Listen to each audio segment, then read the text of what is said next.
Vamos acionar Rodrigo Orengo agora, direto de Brasília, para falar sobre reforma tributária, porque o senador Eduardo Braga apresenta o relatório, né, na Comissão de Constituição e Justiça nesta segunda-feira, mais cedo durante transmissão na televisão. Braga diz que a construção do documento buscou estabelecer equilíbrio, segurança jurídica e simplificação.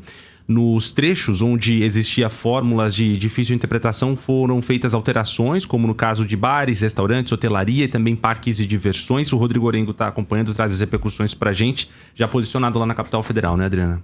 Oi, Orengo, boa tarde para você, bem-vindo mais uma vez. E aí o contexto, né, Orengo, essa reforma tributária para ser aprovada. O governo tem pressa para finalizar esse assunto, tem os cortes de gastos que têm que ser aprovados, o calendário apertado e os parlamentares insatisfeitos com a questão das emendas parlamentares que o ministro Flávio Dino não aceitou flexibilizar nada, né? Eu diria o seguinte, Adriana, boa tarde a você e a todos. É muita pauta importante para pouco tempo e muita irritação, muita insatisfação dos deputados e senadores, né? Então o governo deixou para a última hora matérias prioritárias, né? Vamos lembrar que reforma tributária, desde o início do ano, é a prioridade legislativa. A gente lembrou aqui, durante aquele período de recesso informal dos deputados, que, olha, seria uma corrida contra o tempo, deixaram para a última hora. Mas, pelo menos em torno da reforma tributária, há mais apoio aqui dentro do Congresso Nacional, né? Esse é um tema que é a bandeira do legislativo. Então, com a apresentação já do relatório, com a definição do texto, tem uma ideia aqui de tentar avançar ainda nessa semana, na quarta-feira, ainda na comissão e também no plenário, né? Então, já com algumas definições importantes, entra lá proteína, carne na cesta básica, né? Armamento, arma de fogo, vai lá para o imposto seletivo, justamente o chamado imposto do pecado. Então, são temas ali que, por muito tempo, os deputados discutiram aqui, e agora os senadores, em audiências públicas, né? Aquelas pressões de última hora, de segmentos organizados, mas sempre tem que lembrar que qualquer alteração no texto, a essa altura do campeonato, você tem impacto lá na alíquota final, né? Então, o que se espera é que o Congresso cumpra esse compromisso e finalize a regulamentação da reforma tributária. O Congresso, no ano passado, aprovou a reforma, depois de mais de 20 anos de discussão, realmente foi um passo importantíssimo e agora tem que colocar em prática, né? Tem que realmente definir a regulamentação para que as pessoas, inclusive, tenham impacto na sua vida. Quem vai no supermercado precisa saber, inclusive, como fica lá a questão da tributação, quais são os produtos da cesta básica agora delimitados.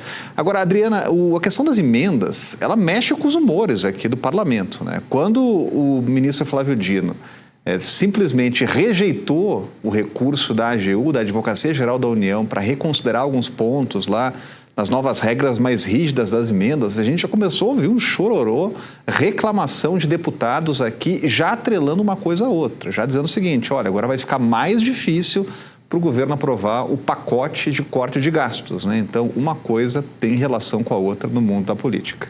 Bom, se no bom humor, né? Nos bons momentos, o relógio do Congresso já anda num ritmo muito descompassado com o ritmo do Brasil real, no mau humor, difícil aprovar tudo isso, tudo que precisa ser aprovado ainda esse ano. Mas vamos acompanhar, quem sabe.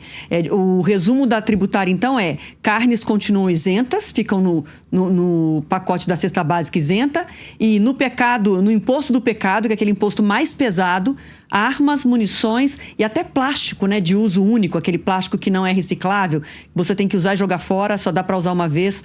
Sacolas, aquelas sacolinhas plásticas, talheres de plástico, copos, tudo isso ficou no imposto do pecado. Por enquanto, vamos ver se vai ser aprovado, né, Orengo? E agora a gente sabe, Adriana, que a questão política, ela tem muito peso aqui dentro do Congresso Nacional, né? O governo esperava realmente algum tipo de reconsideração do Supremo Tribunal Federal. Agora, nesse cenário, com o Supremo já tendo decidido, no plenário, inclusive, decisão colegiada, era difícil imaginar que tivesse alguma alteração nessa definição das emendas, né? E por que os parlamentares estão tão irritados em relação a isso? Porque estavam acostumados em fazer a chamada emenda PIX, simplesmente destinar recurso lá para as prefeituras de aliados políticos nas suas cidades. Agora vai ter todo um protocolo, tem que ter plano de trabalho aprovado pelo Ministério, volta a dar poder para o Executivo, né? Definição clara de qual é o parlamentar realmente que indicou aquela emenda. Então o processo ele fica com mais camadas, claro, para dar transparência, a rastreabilidade, mas o processo ele fica mais demorado e mais complexo aqui para a liberação dessas emendas. O governo, inclusive, vinha trabalhando com isso. Tinha autorizado aqui a liberação de cerca de 8 bilhões de emendas parlamentares, depois que o Supremo acabou com aquela suspensão das emendas, né? Então, o que se esperava é realmente que o clima melhorasse um pouco. Agora, com a decisão final do ministro Flávio Dino, a irritação aumentou dentro do parlamento, né? Agora, tem pouco tempo, tem algo que é importantíssimo para o equilíbrio fiscal, pacote de corte de gastos. Já há parlamentares avaliando o seguinte: olha, do pacote, tenta escolher lá o que é mais importante, porque tudo vai ser difícil de passar até o fim do ano. Tá certo, Orengo. Obrigada demais pelas suas informações. Seguimos juntos essa semana, viu? Até amanhã. Bom trabalho. Valeu. Até mais.